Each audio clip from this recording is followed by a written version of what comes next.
joining me right now to discuss the autumn statement is former leader of the Conservative Party, Sir Iain Duncan Smith. Good morning to you, Sir Iain. Now, I think you might be on mute or someone hasn't put a mic... Hello, Sir Iain, can you hear me? I can hear you very well. Great, yeah. Wonderful. I can hear you now. That always helps. Okay. Look, we've had an awful lot sort of put out in advance about what's going to be done to help business, this national insurance cut. Also, we're told that the 8.5% increase in pensions, basically £1 an hour increase in the national living wage. Do you welcome these moves? Is this going to boost growth in the economy, or is there also a fear that some of this that it might boost inflation as well?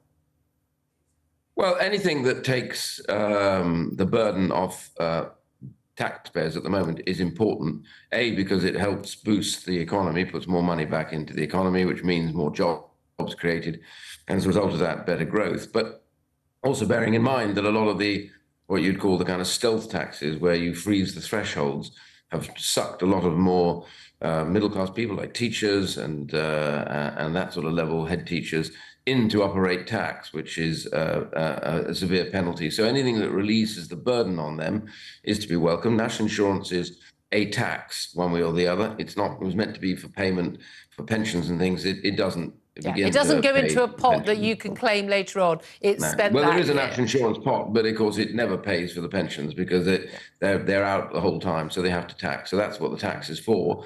Higher tax is a problem. We need to lower that tax.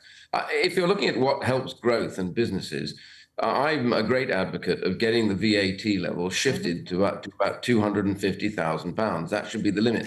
This is the threshold at which point that's the income for a small business. Exactly. Where you get over it, you start earning more than £85,000 a year, then you have to charge VAT at 20%. And then we see this massive difference, isn't it? The number of businesses that are just below that threshold because they know once they go over it, every price that they charge goes up by 20%. Yeah, it's a no-brainer, really, I think, that if he wants the economy to grow, if he wants more entrepreneurship going on, then to release that lot who don't want to get bogged down with the HMRC because they're not big enough to do it, they don't have extra people, it's just a fuss and nobody wants that. Lift it to £250,000 and then simply say, off you go. And you'll see a huge growth of small to medium businesses as a result of that. So when they get to that level at 250, they'll be able to cope with the requirements and the demand. And they'll employ more people. One huge chance. Yeah, I mean, that's a clear, indicator you'll be able to employ more people. You're not going to have to put your prices up again. That would, again, be non-inflationary as well. In terms of pensioners and people on minimum wage, we're looking at people, the lowest incomes. They're seeing a boost. There was a bit of a debate about whether pensioners would get that full 8.5% boost in inflation. Of course, inflation is now 4.6%, but it's set based on previous months. And that national living wage boost as well. Look, I can still remember this marginal propensity to consume from my economics A-level. And actually, it's all very well if you want to give people a cut in your inheritance tax. Those people just put the money in savings, don't they? They're usually well-off middle-aged people who've already got enough money anyway. Whereas you're looking at people on the national living wage, minimum wage, what we used to call it, every extra penny you give them, they're going to spend in the economy. And my God, with food prices going up 30% in the last 2 years, rents going up, energy costs going up, they need that money and they need it now. I agree with you. I think money down at the bottom 3 or 4 deciles tends to get back into the economy almost immediately.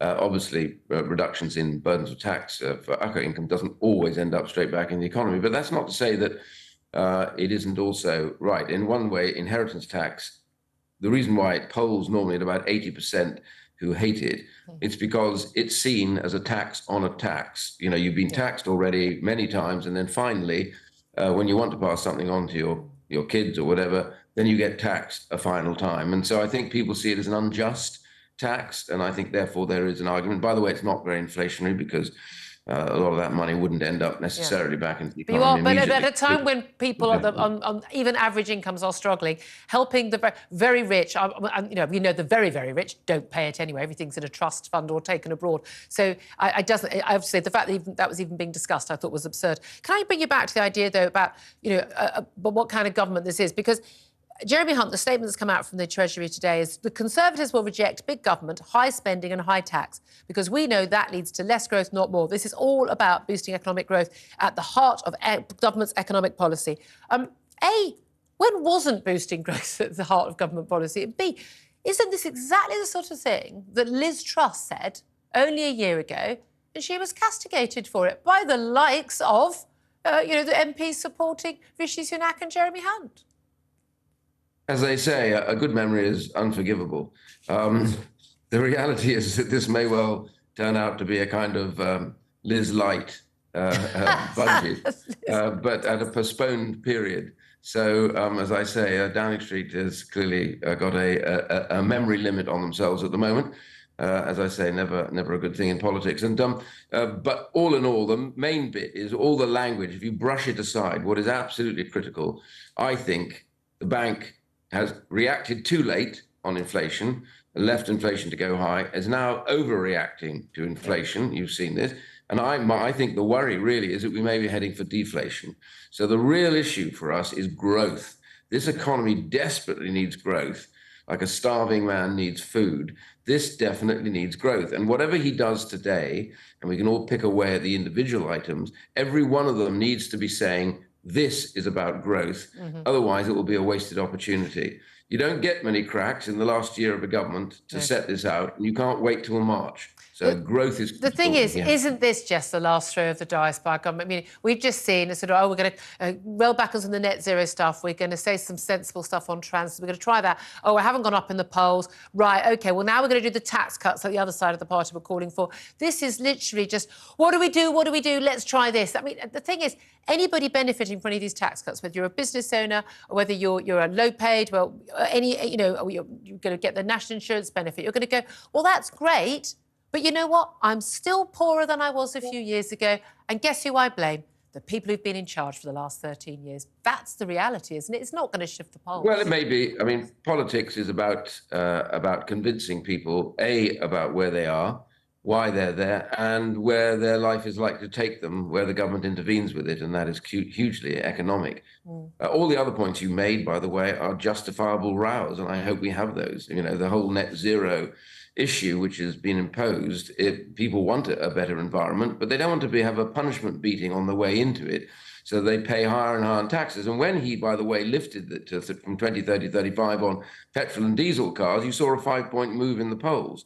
And there was a reason, because people said, yeah, I absolutely want it, but I'm not going to pay any more money for this. So this is the reason why these arguments are important. Keep my car, absolutely. Yeah, all of that matters. Iain Duncan Smith, I know you've got to go to do some Commons business. You're there for your wonderfully wood-panelled Commons office there. Thank you very much indeed for joining us, Sir Iain Duncan Smith. Appreciate that.